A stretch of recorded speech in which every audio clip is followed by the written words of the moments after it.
Hi friends, ഞാനിവിടെ തയ്യാറാക്കാൻ പോകുന്നത് ചെമ്മീൻ മെഴുക്ക് പുരട്ടിയതാണ്.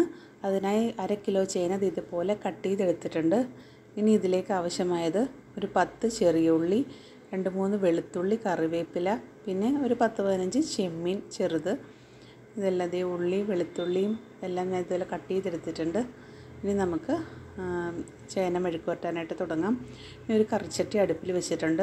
അതിലേക്ക് ഒരു 3 ടേബിൾ സ്പൂൺ വെളിച്ചെണ്ണ ഞാൻ ഒഴിച്ചു കൊടുത്തിട്ടുണ്ട്. വെളിച്ചെണ്ണ ചൂടായി വരുമ്പോഴേക്കും നമുക്ക് കടുക് ചേർക്കാം. കടുക് ഒരു 1/2 ടീസ്പൂൺ മതിയാവും. കടുകൊക്കെ പൊട്ടി കഴിയുമ്പോഴേക്കും നമ്മൾ അരിഞ്ഞു വെച്ചിട്ടുള്ള ചെറിയ ഉള്ളി, വെളുത്തുള്ളി, കറിവേപ്പില ഇതെല്ലാം ഇട്ട് നന്നായിട്ടൊന്ന് വഴറ്റിയെടുക്കാം. നന്നായിട്ട് വഴറ്റിയെടുത്തിട്ട് നമുക്ക് ബാക്കി പൊടികളൊക്കെ ചേർക്കാം. നല്ലോണം ഒന്ന് വഴന്നതിന് ശേഷം മാത്രം പൊടികൾ ചേർക്കാം, അല്ലെങ്കിൽ ആ ഉള്ളിയൊക്കെ അതുപോലെ തന്നെ കിടക്കും.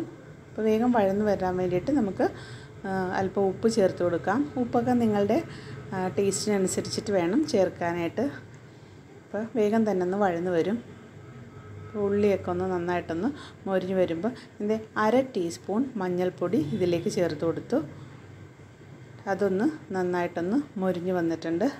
ഇനി നമുക്കിതിലേക്ക് ഞാൻ ചതച്ച മുളകാണ് ചേർത്ത് കൊടുക്കുന്നത്. മുളക് പൊടി ചേർത്താലും കുഴപ്പമില്ല. ചതച്ച മുളക് 2 ടീസ്പൂൺ ചേർത്ത് കൊടുത്തിട്ടുണ്ട്. അതൊന്ന് നന്നായിട്ട് മിക്സ് ചെയ്ത് കൊടുക്കാം. ചതച്ച മുളകാകുമ്പോൾ കുറച്ചും കൂടെ ടേസ്റ്റ് കിട്ടും. അപ്പോൾ അതാണ് ഞാൻ ഉലർത്ത് മെഴുക്ക് പുരട്ടൊക്കെ ഉണ്ടാക്കുമ്പോൾ അധികവും ചതച്ച മുളകാണ് ഇടാറ്. ഇനി നമ്മൾ ക്ലീൻ ചെയ്ത് വെച്ചിട്ടുള്ള ചെമ്മീൻ ഇതിലേക്ക് ആഡ് ചെയ്ത് കൊടുക്കാം. അതൊന്ന് നന്നായിട്ട് മിക്സ് ചെയ്ത് കൊടുക്കാം.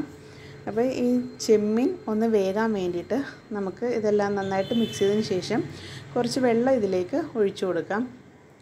ഒരുപാടൊന്നും വേണ്ട, ഒരു 1/2 ഗ്ലാസ് വെള്ളം മതി. എന്നിട്ട് ഇതൊന്ന് നന്നായിട്ട് തിളച്ച് കഴിയുമ്പോൾ വേണം നമുക്ക് ഇതിലേക്ക് ചേനയൊക്കെ ചേർത്ത് കൊടുക്കാനായിട്ട്. ഞാൻ വഴറ്റിയ ഉള്ളിയും ചെമ്മീനും എല്ലാമായിട്ട് നന്നായിട്ട് മിക്സ് ചെയ്തതിന് ശേഷം ലോ ഫ്ലെയിമിലിട്ടിട്ട് മൂടി വെച്ചിട്ട് ഇത് ആവിയിൽ വേവിച്ചെടുക്കുക. നമ്മുടെ ചേന തയ്യാറായിട്ടുണ്ട്. വളരെ ടേസ്റ്റാണ്.